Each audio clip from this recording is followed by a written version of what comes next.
Good evening and welcome to another episode of Que-stead-Que.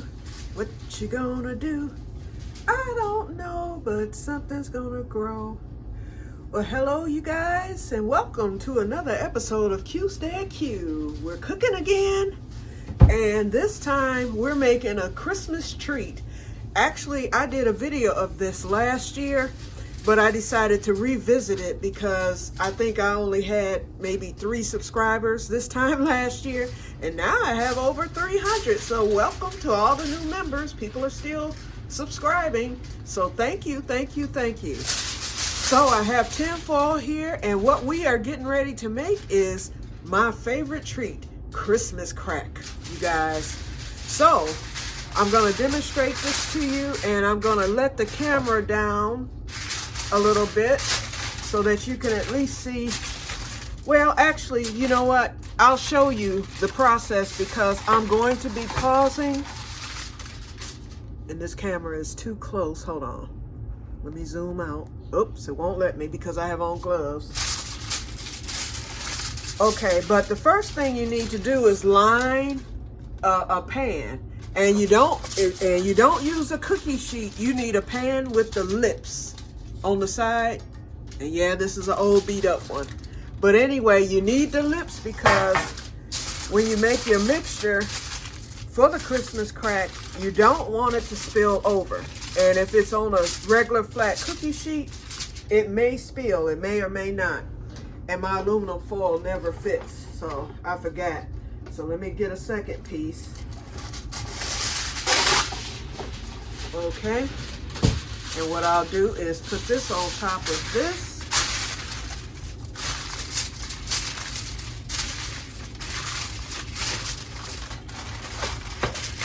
And you tuck it into the lip part really, really well. And I'll show it to you once I'm through doing it.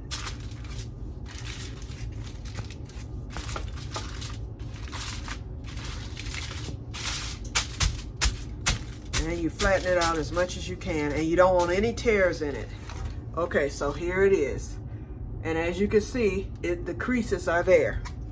Okay, now I'm gonna tell you the ingredients of Christmas crack, and then I'm going to take you through making it, but I will be pausing along the way, but I will explain the whole process so that you will know how to do it. Okay, after you get your pan, your pan, I'm just calling it a flat cookie sheet or a flat pan line, you want to spray it with Pam. If you don't do it, your mixture is going to stick to that tin foil and it will be no good. So you make sure you spray it with Pam, and you don't have to use it real heavy, just light enough. As you can hear,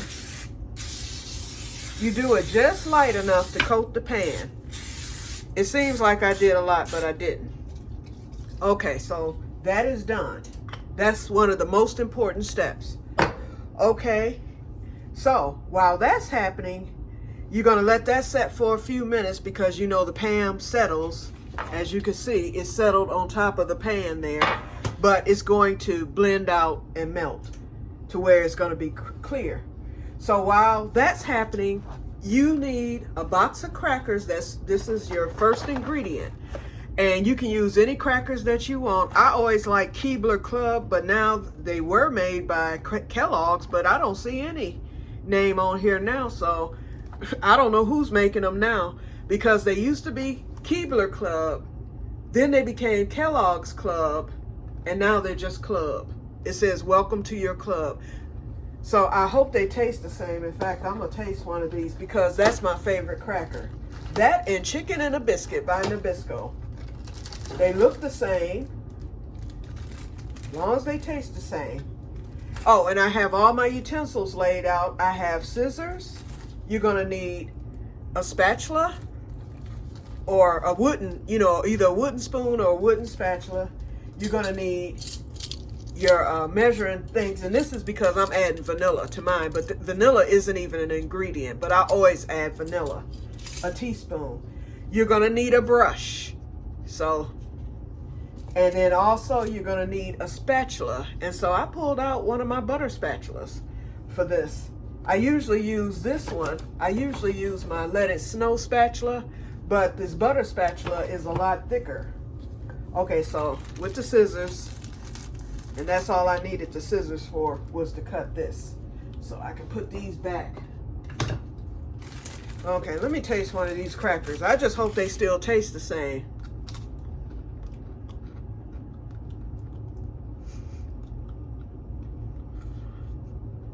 It doesn't quite taste the same, not how I remember them as a kid, but they're still pretty good. It'll work for this, for sure. Okay, let me set that there.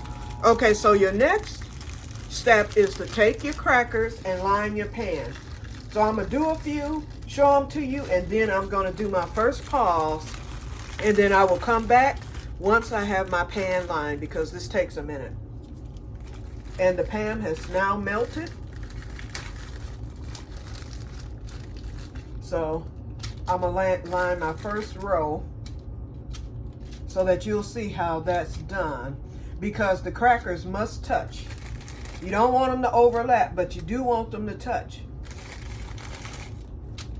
And it usually, for one pan, I think I counted that it takes 72 crackers. I think that's what I counted out last year, but I'm not sure. I'm gonna count them afterwards, but I believe the number is 72. Okay, I'm gonna finish the second row, and then I'm gonna show you how it looks, and then I'm gonna pause this and finish this up.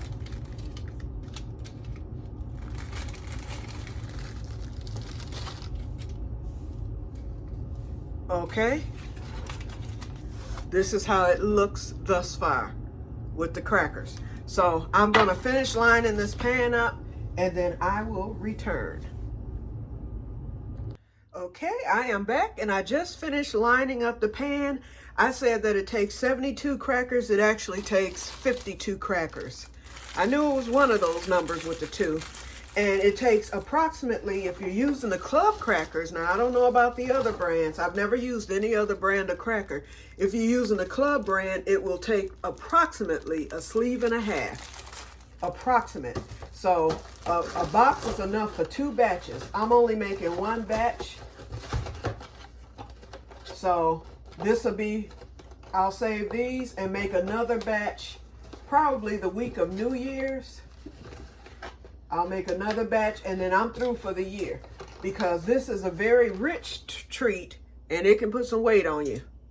Okay, now, and I did end up breaking a few crackers that I couldn't use, so I'll just eat those. Okay, so now that I have the one of the most important steps complete, I can tell you the ingredients.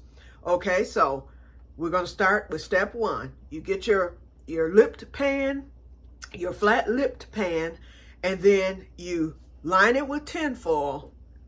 Then you spray it with the PAM. Do not use cooking oil or anything. You just spray it with PAM so that your crackers and mixture will not stick.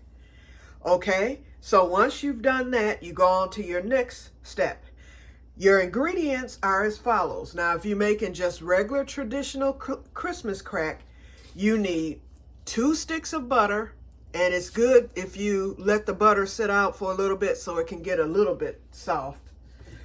You need a preheated oven, preheated to 400 degrees. I preheated mine, to 350, because the top part of the oven, for me, with the double oven, gets really, really hot. So I just put it at 350 because I have burned the mixture in the past, so I learned.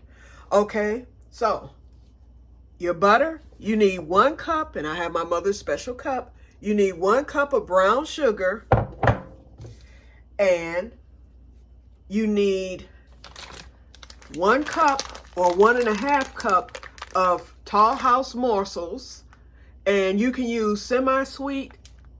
I don't know if they have non-sweetened, or you can use the regular sweetened. I use the regular sweetened.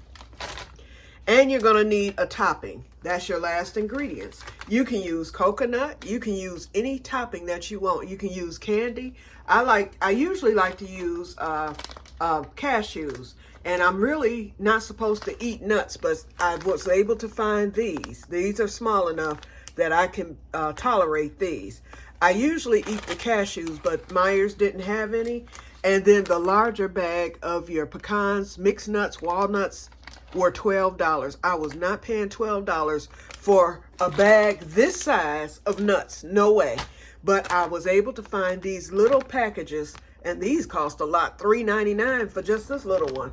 But I bought 2 of them because this will get me through the season. And they're pecans. Okay. And like I said, I add an extra ingredient. I always add a teaspoon of vinegar to my mixture.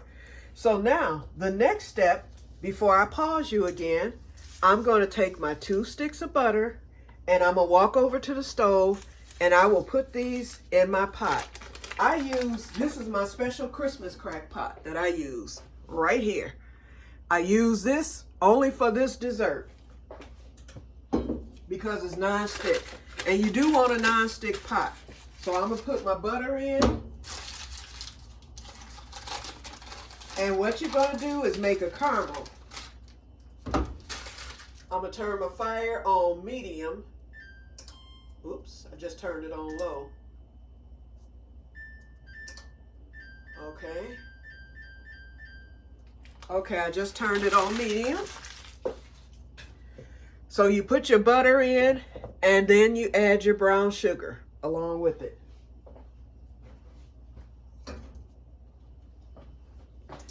And this is the time that I add my little extra ingredient of vanilla.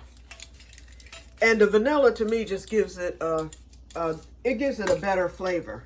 I mean, the flavor is good anyway. Caramel is good to begin with, but with that hint of vanilla flowing through it, that just makes it even better for me.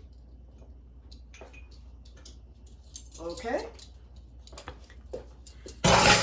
And I forgot to make up my dishwater. I better do that right now, because once that caramel gets melted and whatnot, it hardens on the surface of the pot, and you want some hot water already in that sink to keep it soft and melty. And I can take off these gloves. I can do that because I'm through touching. And I'll just rinse my hands a little bit. I don't need to wash them. Okay. So, the other thing you're going to need too is a timer. Okay, so I'm watching the mixture over there. I don't need to start stirring yet because the butter hasn't begun to melt yet. But once the butter begins to melt, you want to stir, and you want to stir constantly. Just a slow stir, just to make sure that your mixture is mixing well. And then after the mixture finishes mixing, and once it's all melted, then you're going to go to your next step, which is to bring your mixture to a roaring boil. You have to do that. So once everything's melted, you're going to turn your fire up on high, and you're going to stir constantly because you do not want that mixture to burn at all. And so once it comes to a roaring boil, you're going to mix and mix, and that's when you're going to set your first timer for 5 minutes. You're going to, for 5 minutes, you're going to set your timer, and you're going to mix it for 5 minutes. You'll see that the mixture is getting thicker, and then it's going to get a little foamy at the top. And once you get to that 5 minutes, you are done. And then I'm going to come back after I finish that, and then I'm going to show you what I'm going to do next, which is pouring the mixture over the crackers. I shall return.